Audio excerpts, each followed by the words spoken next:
বাজার থেকে নিয়ে এসছে দেশি ট্যাংরা মাছ। আর এই ট্যাংরা মাছে কিন্তু অনেক রেসিপি হয়। আজকে আমি বানিয়ে দেখাবো ট্যাংরা কাসুন্দি বা কাসুন্দি ট্যাংরা। প্রথমে মাছগুলোকে ধুয়ে পরিষ্কার করে নিয়েছি, মাছগুলোর গায়ে নুন হলুদ মাখিয়ে আমি ভেজে নেব। কড়াই বসিয়ে দিয়েছি, গ্যাসটাকে অন করে দিয়েছি, দিয়ে দেব সর্ষের তেল। তেল গরম হয়ে গেছে, এবার মাছগুলোকে আমি দিয়ে দিচ্ছি। গ্যাসের ফ্লেমটা একদম হাইতে আছে। আর এই মাছগুলো কিন্তু খুবই ফাটে, আপনারা কিন্তু সাবধানে ভাজবেন। মাছগুলোকে একটু উল্টে পাল্টে এইভাবে ভেজে নেব। আর বেশি কড়া করে ভাজবো না, একটু নরম রাখবো। আর মাছগুলো কিন্তু ভাজা হয়েও গেছে, এবার একটা প্লেটে আমি তুলে নিচ্ছি। যে তেলটা আছে এই তেলেই কিন্তু আমার রান্নাটা হয়ে যাবে। এবার ফোড়নের জন্য আমি এখানে কালো জিরে দিচ্ছি আর দুটো শুকনো লঙ্কা ছিঁড়ে দেব। দিয়ে দেব পেঁয়াজ কুচোনো,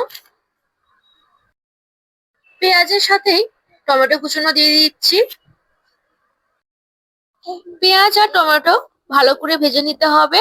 এবং ভেজে নেওয়ার পর এর মধ্যে 1 চামচ আদা বাটা, 1 চামচ রসুন বাটা, পরিমাণ মতো নুন, হলুদ গুঁড়ো, জিরের গুঁড়ো, ধনের গুঁড়ো প্রায় 1 চামচের মতো করে দিয়ে ভালো করে মশলাটাকে কষিয়ে নিতে হবে। তারপর পরিমাণ মতো জল দিয়ে দিচ্ছি। আমি এখানে হাফ গ্লাসের মতো জল দিয়ে দিলাম। ভাজা মাছগুলোকে দিয়ে দিলাম। এবার সবকিছু একসাথে মিশিয়ে দিচ্ছি।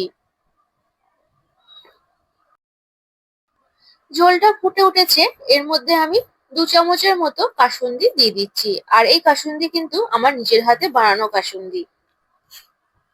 আবার সবকিছু একসাথে ভালোভাবে মিশিয়ে দিলাম। ঝোলটা কিন্তু অনেকটাই কমে এসছে এবং গাঢ়ও হয়ে গেছে। এটা হয়ে গেছে। আর এটাকে এবার আমি একটা প্লেটে নামিয়ে নেব। আপনারা যদি এর থেকে গাঢ় খেতে চান তাহলে গাঢ় রাখতে পারেন।